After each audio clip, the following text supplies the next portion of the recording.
حضرت علی کا جواب: ہفتے میں کتنی بار بیوی سے ہم بستری جائز ہے؟ جو بیوی کے حقوق ادا نہیں کرتے وہ لازمی سنیں۔ بسم اللہ الرحمن الرحیم۔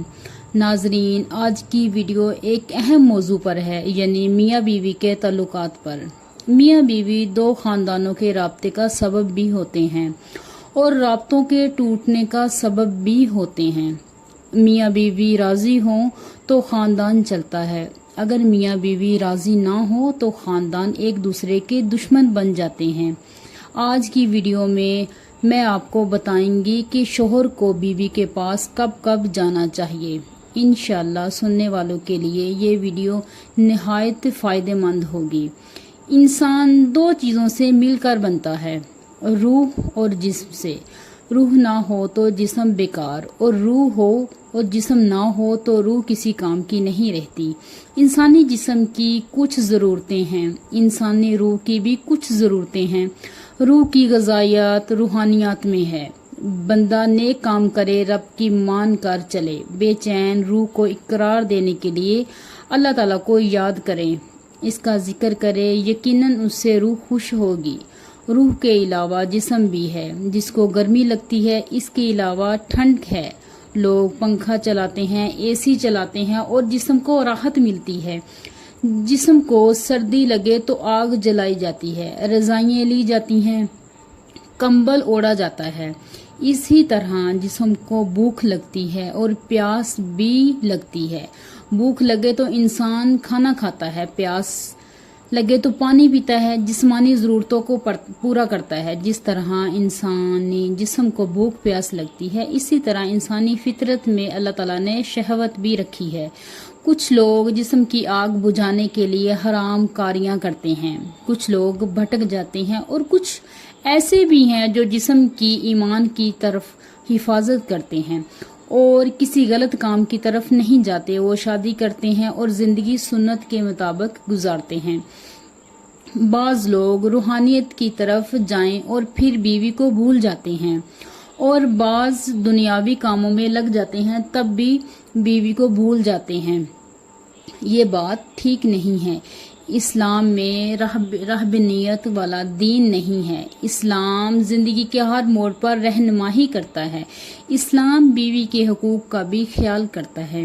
بیوی سے زیادہ دوری اچھی نہیں۔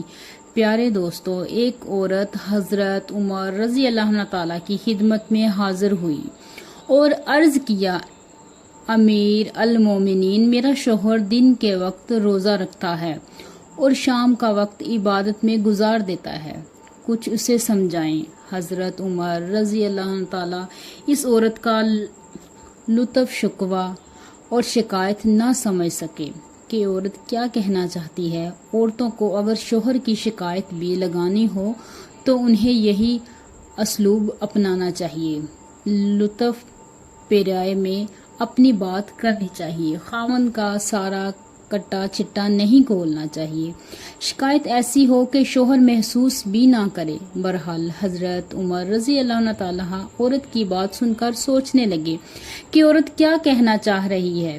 اس وقت حضرت عمر رضی اللہ عنہ کے پاس حضرت قعب رضی اللہ تعالیٰ بیٹھے تھے۔ حضرت عمر رضی اللہ تعالیٰ نے حضرت قعب رضی اللہ تعالیٰ سے پوچھا: یہ عورت کیا کہہ رہی ہے؟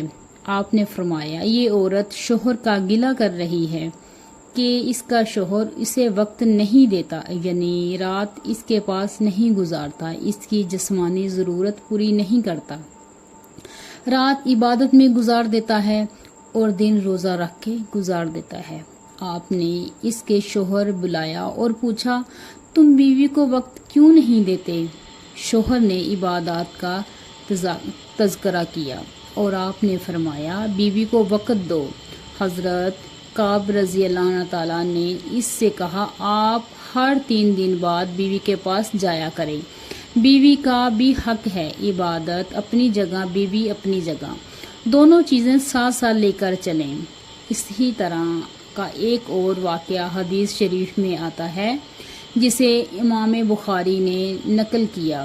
حضرت عبداللہ بن عاص رضی اللہ تعالیٰ عنہما بیان کرتے ہیں کہ رسول اکرم صلی اللہ علیہ وآلہ وسلم نے فرمایا، اے عبداللہ، کیا مجھے یہ نہیں بتایا گیا کہ تم دن کو روزہ رکھتا ہے اور رات کے وقت قیام کرتا ہے؟ میں نے عرض کی، کیوں نہیں اللہ کے رسول صلی اللہ علیہ وآلہ وسلم، بات تو ایسی ہی ہے، یعنی میں دن کو روزہ رکھتا ہوں اور رات کو قیام کرتا ہوں۔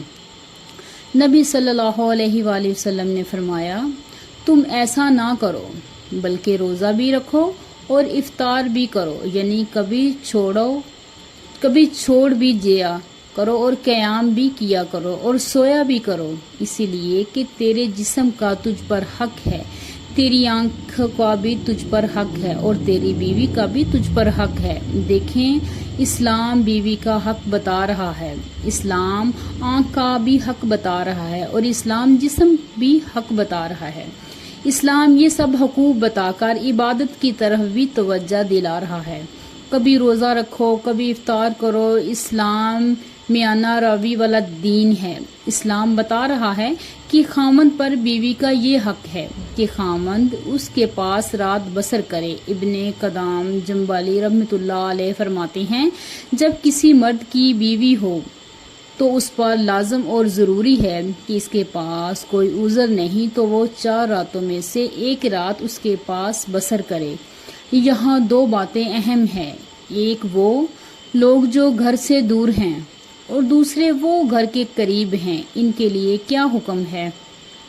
جو لوگ گھر سے دور ہیں اور کمائی کے لیے گئے ہوئے ہیں یا فوجی ہیں اور سرحد پر پہرے دیتے ہیں، انہیں جلدی چھٹی نہیں ہوتی تو انہیں چاہیے کہ وہ 4 ماہ بعد اپنی بیوی کے پاس جائیں، کچھ وقت اپنی بیوی بچوں کے ساتھ کاٹ کر پھر واپس جائیں۔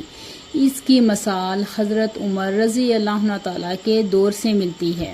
آپ رضی اللہ عنہ تعالیٰ کے دور میں جو لوگ گھر سے دور تھے یا سرحد پر تھے تو آپ نے ان کے لیے 4 مواد چھٹی رکھی ہوئی تھی۔ چنانچہ یہ واقعہ مشہور ہے کہ حضرت عمر بن خطاب رضی اللہ عنہ تعالیٰ کا فوجیوں کے بارے میں حکم یہی تھا کہ انہوں نے فوجیوں اور سرحدی محافظوں کے لیے یہ مقرر کیا تھا کہ وہ اپنی بیویوں سے 4 مہینے تک دور رہیں۔ جب یہ مدت پوری ہو جاتی تو انہیں واپس بلا لیا جاتا اور ان کی جگہ دوسروں کو بھیج دیا جاتا، اور جو لوگ قریب ہیں روز گھر جاتے ہیں انہیں چاہیے وہ حالت حیض میں بیویوں کے پاس نہ جائیں۔ بعض لوگوں کو یہ علم ہی نہیں ہوتا کہ حالت حیض میں بیویوں کے پاس جانا ٹھیک نہیں۔ مہینے میں عورت کے 7 دن حیض کے ہوتے ہیں، ان 10 دنوں میں عورت پر نماز روزہ معاف ہوتا ہے، نماز بھی اس پر قضا نہیں البتہ روزے کی قضا ہے۔ تو یہ کہ اگر حیض اپنی پوری مدت یعنی 7 دن میں ختم ہو تو خون موقوف ہوتے ہیں، غسل سے قابل عورت سے ہم بستری درست ہے۔ بہتر یہ ہے کہ غسل کے بعد ہم بستری کی جائے، اور اگر 7 دن سے پہلے ماہواری ختم ہو گئی تو خون کے موقوف ہوتے ہی ہم بستری درست نہیں، بلکہ حیض ختم ہونے کے بعد جب عورت غسل کر لے یا ایک نماز کا وقت گزر جائے جس میں غسل کر کے کپڑے پہن کر نماز شروع کر سکے، اس کے بعد ہم بستری درست ہوگی۔ جو لوگ گھر ہوتے ہیں انہیں یہ خیال کرنا چاہیے، انہیں عورتوں پر سختی نہیں کرنی چاہیے۔ حیض کے دنوں میں عورتوں پر نماز معاف ہے، البتہ روزے کی قضائی ہے۔ حالت حیض میں اس کے پاس جانا بھی ٹھیک نہیں۔ ان دنوں کے علاوہ عورتوں کے پاس جانا چاہیے، ان کی بھی جسمانی حاجات ہوتی ہیں، ان کی جسمانی ضروریات کو نظر انداز نہیں کرنا چاہیے۔ ہر کام کا اسلام نے وقت مقرر کیا ہے، ہر اسی وقت میں کرنا چاہیے۔ کسی ایک چیز کا ہو کر رک جانا اسلام کا مزاج نہیں۔ اسلام کے مزاج کو بھی سمجھنے کی ضرورت ہے۔ اللہ تعالیٰ سے دعا ہے کہ اللہ تعالیٰ ہمیں ان باتوں پر عمل کرنے کی توفیق عطا فرمائے، آمین یا رب العالمین۔ امید کرتی ہوں آپ کو یہ ویڈیو اچھی لگی ہوگی۔ اللہ تعالیٰ کے 99 ناموں میں سے ایک نام کمنٹ باکس میں ضرور ٹائپ کریں۔ اللہ حافظ۔